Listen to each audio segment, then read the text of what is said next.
Hey, I'm Siany Harts, and welcome back to Anything But Sports. Today, I'm here with Summah Hanson from the Sac State women's basketball team. Summah, how you doing? I'm good, thanks. How are you? I'm doing great. Thank you so much for being here. Thanks so much for having me. Today's activity will be making some homemade Rice Krispie treats. All right, so the little white bowls are gonna be for like the marshmallows and the butter, but we only have one set of measuring things. So if you want to measure your cereal first, I have the recipe right there. So it'll be 3 cups of cereal, and then I'll start cutting up the butter part. To start, I was watching your junior NBA interview that you did when you were like 14 years old. And you mentioned growing up that you lived on a boat. Yes. Can you talk a little bit about that? Yeah, so for like almost my whole childhood, I grew up living on a boat, and it was just like the norm for me. It was like, lived on there for like 12 years, 2 different boats. But yeah, just lived at the marina. Yeah. For the most of it, living right next to the beach. And yeah, it was just like the normal for me, but I loved it. Yeah. Yeah. Is that the normal just out in Australia? No. Okay. It still sounds bizarre, like for all my friends back home. There's like a community of people that live on boats, but yeah, everyone just lives in a house like the rest of the world. But Yeah. my dad loved boats, and it was a cool way to grow up, so that's how we did it. No, that's so cool. Did you grow up like in the water a lot, or like what were you doing in like your free time? Yeah, so the way the marina was, they had like the harbour here, and then you cross the road and you're at the beach. So you're like a 2-minute walk from the beach. Whenever I'd have friends visit, we'd all be jumping off the boat into the water, going to the beach. Grew up doing surf life saving, which is a sport. It's not really here. What is it? Surf life saving. Surf life saving? Yeah, so it's basically all the tasks that lifesavers do at the beach. Oh, was I meant to put the marshmallows in the bowl? Oh, honestly, now that I'm measuring it out, I don't know if it's big enough to hold all of them. No, you had the right idea. I'll put them in the silver one. And then here's your butter, too. You can, like, grab it with your spatula. But yeah, with surf life saving. Surf life saving. Do all the sports that you kind of lifesavers do. So you board, paddle, you get on a surf ski, you swim, you run. And they just turn that all to, like, different races. Dang. So grew up doing that. It's called nippers, and that was really good. But yeah, all my free time, we're basically out in the sun on the water. Or going to basketball. And so who all lived in the boat with you? Yeah, so my mum and dad and my sister. Yeah. Yeah. And so speaking of your family, are all of them pretty tall too? Yes. Yeah. My sister, she's 2 years younger, but she's just slightly taller than me, quietly. And then my dad's 6'6", and my mum, she's like 5'9". 5'9", okay. So not crazy tall, but yeah. definitely get the height from dad. Yeah. Yeah. And so I was doing my research about you. Yeah. And so your dad was the Australia's youngest Olympic rower. Yes. And he competed in Barcelona when he was 18 years old. Yes. What was it like growing up with like an Olympic? He won like 3 bronze medals. Yes. Yeah. What was it like growing up with him? It was super cool. Like when I found out what he had done, I was like, wow, okay, I want to do the same. Like I want to go to the Olympics and all that. And just having him do what he had done was just, I love it. He's just, really good to seek advice from and talk to about sports. He knows what's going on, and my mum knows a lot too. So very thankful for my parents and who they are. Yeah, no, that's so dope. Yeah. What was like the best advice he's ever really given you? Both my parents just like preach hard work. Like the only answer is just keep working hard, keep chipping away. Like you're not going to see success overnight. Just trust the process. They were like, just get through junior sport as best as you can and really get after it when you start getting older, and that's when the magic happens. You're not making Olympic teams at 12, so they just like stick with it, enjoy it, and really just give it your best. And yeah. Did he raise you like pretty competitive? Yeah, I think so. I think I've always naturally been pretty competitive. Yeah, I guess so. But it also wasn't too big of a deal if we won or lost when we were young. It was just like, enjoy what you're doing and work hard at it. Yeah. Yeah. So no matter if you were winning or losing, I'm sure he's familiar with that feeling of like, you're only an athlete for so long. Yeah. So he just wanted you to enjoy it no matter what. Yeah. Yeah. Yeah. I mean, I lost a lot of games growing up. My team did not win. My sister's getting all the medals and championships now, which is a bit annoying that I didn't get it. Yeah. But yeah. Yeah. And she's your younger sister, 2 years younger? 2 years younger. So you just gotta cheer her on. And yeah. Whenever I say something, she'll be like, yeah, and how many like championships do you have? I'm like, oh, well, none yet. None yet. Yeah. Dang. She's got a lot to say. Yeah. And okay, I feel like I'll break now and I'll go heat this up. Okay, so we talked a little bit about your family and growing up in Australia. So now moving on to like your college life and how it's been out here.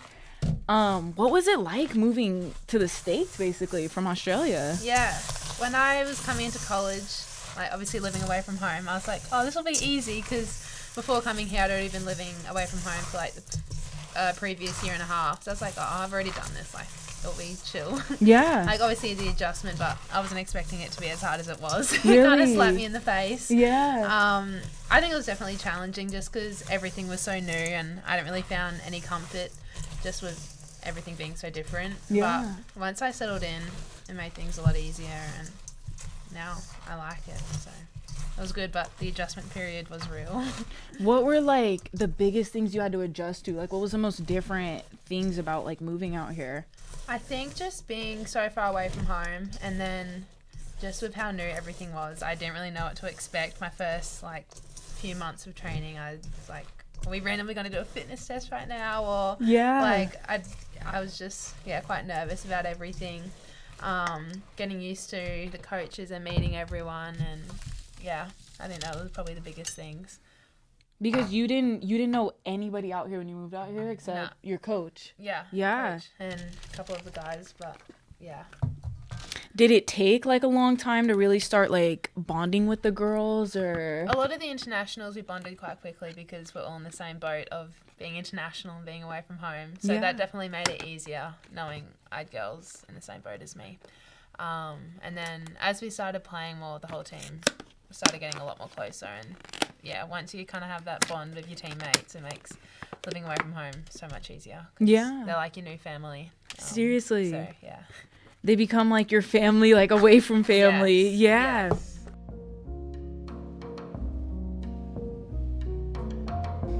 And so one of the things that I seen that you've done at Sac State was you were on ABC 10 with your coach and another one of your teammates too. B. Yeah. How did that go? That was really cool. First TV interview. I was quite nervous, but you got to do them to get used to them. Yeah.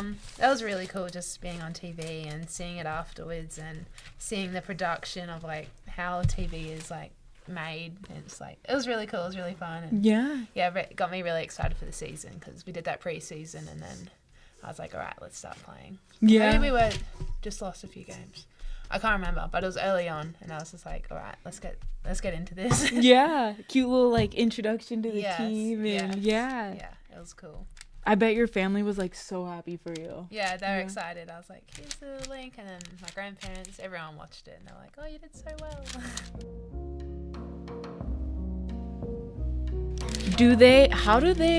Well, first of all, has any of your family been able to come to any of your games? Yeah. My family, my mum and dad have been to maybe 2 or 3 times already. They do a lot of work in America, so every trip they just happen to come through Sacramento. That's awesome. Okay, good. So they were here for Christmas and earlier on this year as well. So they've been to a few games, and that's always really nice, playing in front of them and getting off campus and staying with them.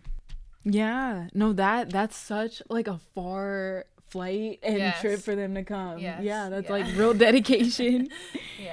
What does their support do for you? Because I know even if they can't be there in person, I'm sure you're sending them streams and I'm talking to them every day, FaceTiming them.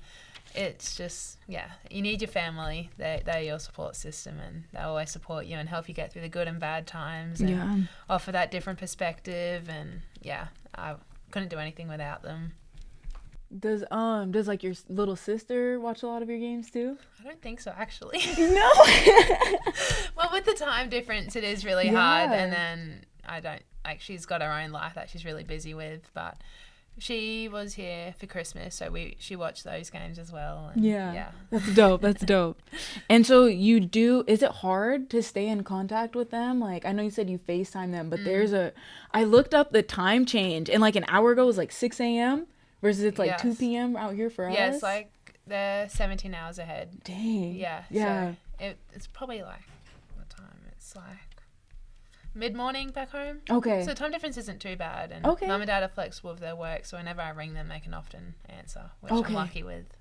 Thank God. But I bet, like, I can't imagine moving so far and feeling like isolated from them. Yeah. In season when we get busy, it's like, all right, I've got to call you like 15 minutes and then Yeah. So speaking of like traveling and just how far your hometown is, you're a really big traveler yourself. Yes. You've been to places like India, Spain. Where's your favorite place that you've traveled to? Definitely Spain. Spain? We did that for the under-17 pre-World Cup tournament. It was like 4 nations, and Spain was just incredible. Yeah. Europe, I just really want to travel. We went to Hungary as well that trip, but Spain in particular, like the architecture of the buildings, the weather, we were there in the summer. It was just so cool. I was like, I need to see more of this. I love Spain. It was really cool. That's so dope. Yeah. Did you, what kind of food did you have out there? Oh, okay. This food in Spain wasn't the best, actually. Wasn't your favorite? I think it was just the hotel we were at. But like the street food we got was really good.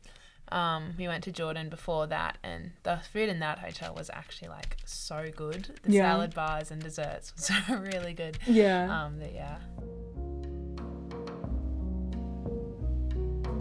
So out here at Sac State, what are you majoring in? Business. Business? Okay. Yeah. What do you want to do with your degree? I don't really know, to be honest. I just think business is like a good, well-rounded major degree. My parents run their own business, so I think about maybe working in their business when I get older, creating my own businesses. Yeah, just maybe being like a high performance manager for some teams or something. But I'm not too sure, but I know that degree can take me places, so that's why I chose it. It's definitely like a well-rounded degree. Exactly. What business does your family do? They work with sporting teams as well. Oh, so it's sweet. like sport consultancy, and that's why mum and dad work with a lot of college teams and professional teams back home. So go to lots of conferences and go visit teams. So that's why they're here a lot, and they do all that kind of leadership and behavior work with teams, and Yeah. You really like grew up like in the sports world. Yes. Yeah. Yes. That's awesome.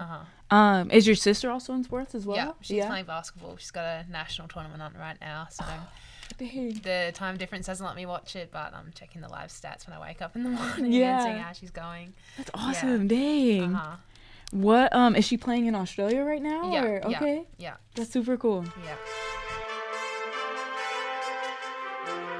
And so I'm sure that you've seen everything that's been going on with women's college basketball and this new popularity, like with big names like Caitlin Clark, Angel Reese. As an influential Sac State women's basketball player yourself, I wanted to know, like, what's your opinion on it? And just how women's sports are starting to get like the attention that it deserves. Yeah, I think it's just really exciting. Like, you always say, women's basketball is like really good, like it's better than the men. Oh, it doesn't have to be better, but it's definitely worth watching. You know, people are always like, but like no dunking and whatnot. Like, I think seeing this, especially this March Madness, you see like, wow, women's basketball is like legit. It's actually good to watch. It's a different game to the men's. I think it's a lot more team play, and I really like it, obviously, but I think it's really good to see it getting the attention it deserves, and I kind of hope it spreads out to more than just college basketball. I hope it spreads out to the WNBA, the Euro League, the league back home in Australia, the WNBL. I think if we can keep branching out the like awareness and support of it, I think it's really exciting, especially with the Olympics coming up this year. Yeah. Like getting more people watching that as well. Like I think it's really good. I just hope it keeps growing in this trajectory and it keeps getting bigger and bigger. But it's exciting for sure. Yeah. And like you said, like at all levels, like not just college and March Madness, if it'll be so interesting to see what those women do when they hit that WNBA. Yeah. And I think it's also really inspiring to a lot of like younger women's basketball players. If you had any advice for young women's basketball players that maybe wanted to follow in like your footsteps, what advice would you have for them? I think to just believe in yourself. I think that's the biggest thing. I think belief gives you the confidence to go play the best you can, and I think with that belief you earn it by putting in the work. So just work your butt off and try and listen to your coaches, listen to the people you value, and just put in the work and then play hard. And fine, it's not always going to be easy, so knowing it doesn't have to be like the funnest time all the time, but just trusting the process, trusting that you're going to get better. There will be good times, will be bad times, kind of riding that roller coaster steady, and find enjoyment with it. And I mean, the friendships you make, I've made like all my best friends come from basketball, and I love that. So you're going to meet some good friends as well along the way. And so you mentioned like basketball season, like it really is a roller coaster, good times, bad times. During the bad times, what really motivates you to just keep going, keep pursuing that dream? Yeah, I think you have to have your why, and you have to remind yourself, put little posters up on your wall and have little things in your locker room that just remind you of your why. And I think when you have the tough times, you have tough times and you have good times. So you know you're going to come out of it pretty soon, and you just got to focus on the game at hand or the session at hand, and just try and not worry too much about the bad times. Easier said than done. But having your support circle too is just so huge. Like, go talk to mum and dad, go talk to your friends, talk to your coaches. Just try and go through it by yourself. Because they can really keep you going. Yes. Do you still are most of your friends out in the States now, or do you have like your hometown friends at all? Yeah, so a few of the girls I grew up playing with, they're over here for playing basketball as well. Okay. It's hard to keep in contact during the season, but post-season we're definitely talking a lot more. And then a lot of my friends are still back home in Australia, so I try and make calls with them and check in on how they're going. And yeah. Even if it's not all the time, just checking in here and there. Yeah. Okay. Yeah. That's dope. I'm lucky. A lot of my friends, we won't talk for a month, and then I call them and it's like nothing's changed. So I think that's really important, having friends like that. Yeah, absolutely. And they understand you're busy and everything going on. Yeah. Sure.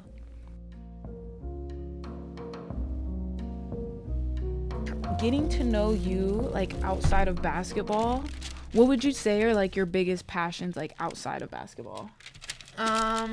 Definitely just obviously growing up on the boat. I love being out on the water. I love going to the beach when I get home. I'm trying to do that as much as I can. But I just love being out and about in the sunshine on the water, hang out with friends and family, and training amongst that all. And So like when you were growing up, were you just like always in the water? And like I seen that you played like volleyball too and everything. I played volleyball early years of high school, and then when I moved schools down to Brisbane, I just started focusing purely on basketball. But volleyball was a really fun sport. Again, made some really good friends doing that as well. And but growing up, I definitely say I was around the water a lot. I was either like at the beach or on the basketball court. That's a dope way to put it. Yes. Beach or basketball. What is it just always like super hot out in Australia? Like where I'm from, it's always pretty warm. Like our winters are probably similar to Sac, but a bit warmer. Okay. So you can still go to the beach in the winter, which is good. But in the summer it gets very hot, like here, except we're on the coast, so you get more of a breeze. But it's definitely warm. We don't really, you do get snow in some parts, but not where I'm from. Yeah. At least you moved to like a spot where we have kind of similar weather there. Yes, Yeah. that was a definitely big thing when choosing to come. I was like, I need to be on the West Coast. Mm-hmm. It's close to home and the weather's good. Like adjusting to Sacramento, what were like, do you have any like go-to like food spots out here or any like spots that you're really gonna miss about Sacramento? I love Mimosa House. Oh my, I haven't been yet, but I want to It's try it so good. bad. Yeah. The portion sizes are huge. It's like breakfast and lunch in one meal. Okay. But that's really good. I love their breakfast tacos. Where else have I been? Been to Bento Box, which is just like the Japanese, Mhm. kind of near the Wexler. But yeah, I haven't honestly eaten out too much. I still need to try all the American fast food chains. I need to get onto that. Yeah. I tried In-N-Out the other day. That was decent. But yeah. We definitely have a lot of fast food out here. You do. What's your like favorite dish that you miss from home? Oh, that's hard. I just at home Australia's pretty simple. Mhm. We just eat a lot of barbecue stuff. So everything is put on the barbecue: steak, pork. Like my family just eats like barbecue meat and like some pasta or salads and So I just miss that kind of easy way of eating. Yeah. So I'm excited for those home cooked meals when I get home. Mm-hmm. And always have my like auntie or grandparents like making me some nice food and cakes and so I'm excited for all of that. Your accent is so cool when you say barbecue. Like Barbecue. Is there any like nasty food that you're just like you won't try from Australia? Because I know America has a lot of food that I'm like, I'm not eating that. Australians love it, but all the foreigners hate Vegemite. That's like the Have spread. you heard of it? It's a spread. I have it every day for breakfast. Really? On my toast and eggs. That's very controversial. Like Australians love it, but everyone else is like, how are you eating this? Like they gag at it. They can't eat it. What's like the taste of it? It's very salty. Okay. It's basically yeast extract, which doesn't sound very nice. But it's just very salty and I don't really know how else to describe it. It's just like Vegemite. But yeah, that's a staple in every Australian household. Really? They sell it out here? No. Oh. Yeah, I've had to get when my parents and family visit, I'm like, you need to bring me some more Vegemite. You're like, I need my figs. Like, you have to bring it out here. Yes, I go through it so quickly. Yeah. And you just put it on, like, bread? Yeah, so you normally have it on toast with a bit of butter. And that's it. I also have it with, like, Vegemite and avo. What else? People make, like, Vegemite and cheese sandwiches, Vegemite scrolls, like, all that good stuff. I'm gonna have to try it. Yeah. When people try it, I should have brought it. But when people try it, they often just try it by the spoon, which isn't how you'd normally eat it. Okay. So it's a bit full on. But, it's good. Because is it pretty strong? Yes, it's very strong. So I only need a little bit. Okay. Yeah. I'm definitely gonna have to try that out. Yes, for sure.